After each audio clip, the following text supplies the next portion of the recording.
Good morning, everybody. Welcome back to the Rich Equation. Today, I wanted to talk about fear of failing. In fact, failing itself. And I want to really get deeper into this because I think that failure is one of the biggest fears that people have. It's one of the top 4 fears. And it's a fear that really drives people and it motivates people, and it can be a really great motivator.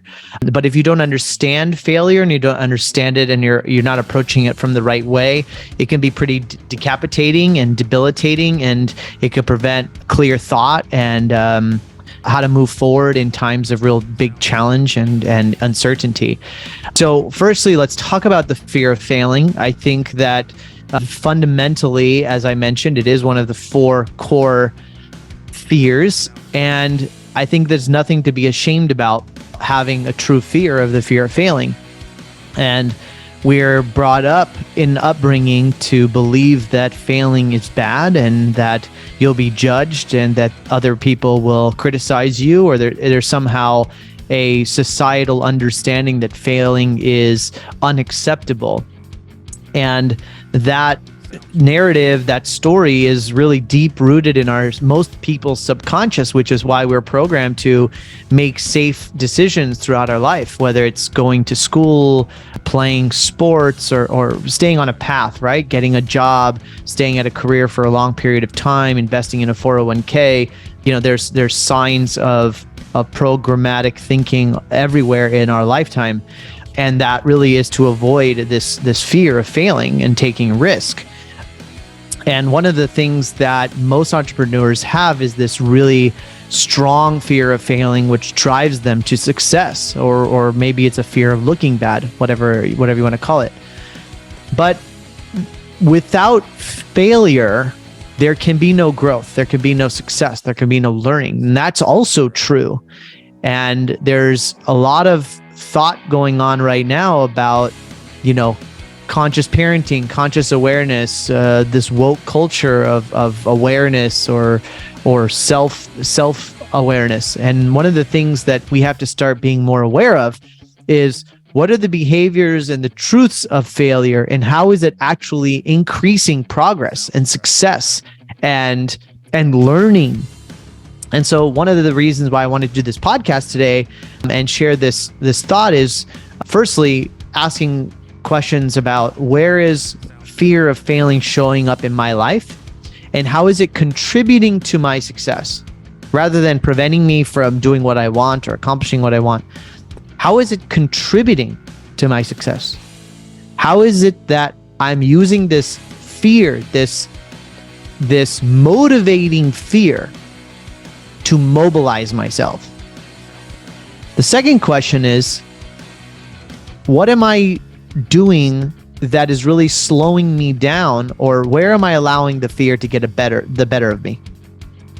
And how can I disentangle my emotion of the fear and start to look at it objectively to move forward past it? Fear is both powerful and can be debilitating. And I think we need to really look at the fear of failing in both ways.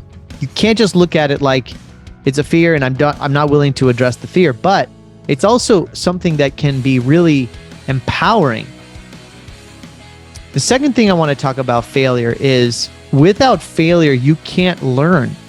And so I really want to change this paradigm that failure is bad and failure is unacceptable. And I have this really deeply rooted in myself. After you achieve a certain amount of success, it's said to, you have a lot more to lose. And that's sort of true. As you achieve more success, whatever that may be, whether it's, you grow your family, or you grow your business, or you grow your wealth, whatever it may be, as you, expand or excel in life, there is more to lose. That's just the nature of it. But is it true that you can lose? Is it true that you really can fail?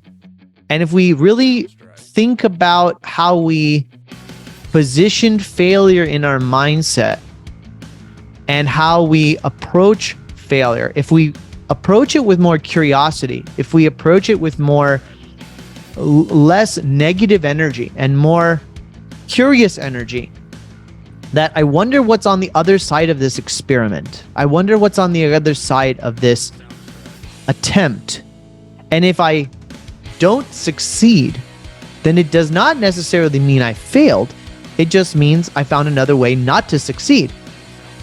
And it's really important for me to share this with people because, one of the main reasons I launched this podcast is because I want to see entrepreneurs succeed, because I think entrepreneurs have a really strong influence in society today.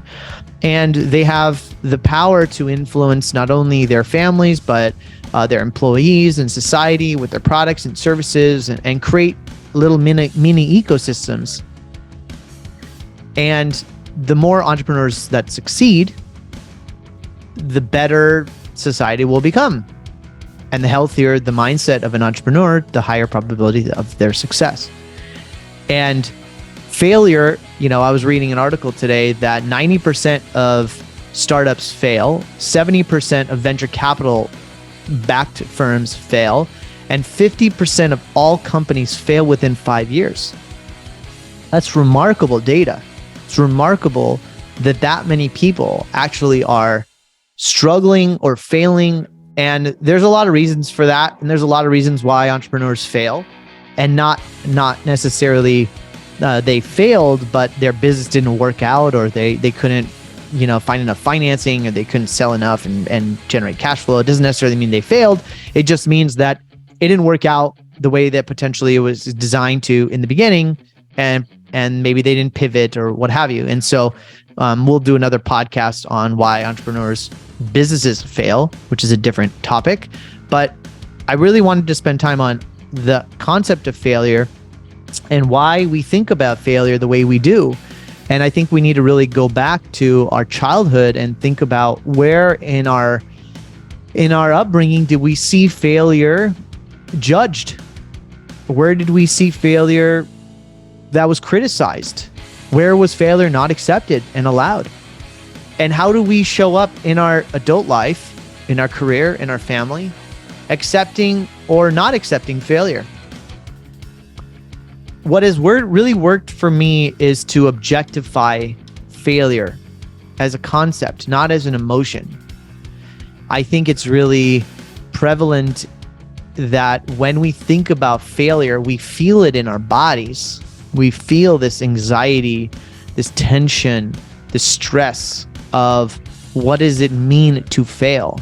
And for me, what's really worked for me is to objectify it, is to start thinking objectively about the intellectual understanding of what failure really is. And what failure really is to me is a lesson. It's information, it's education, it's an experiment, it's a process. And you can get better at failure. You can get better at trying things and experimenting things and not getting lost in the failure emotion. So I really encourage people to engage with this concept, meditate on it, think about it, see how failure is showing up in your life, and really try to objectify it. Remember that failure is education. Good luck.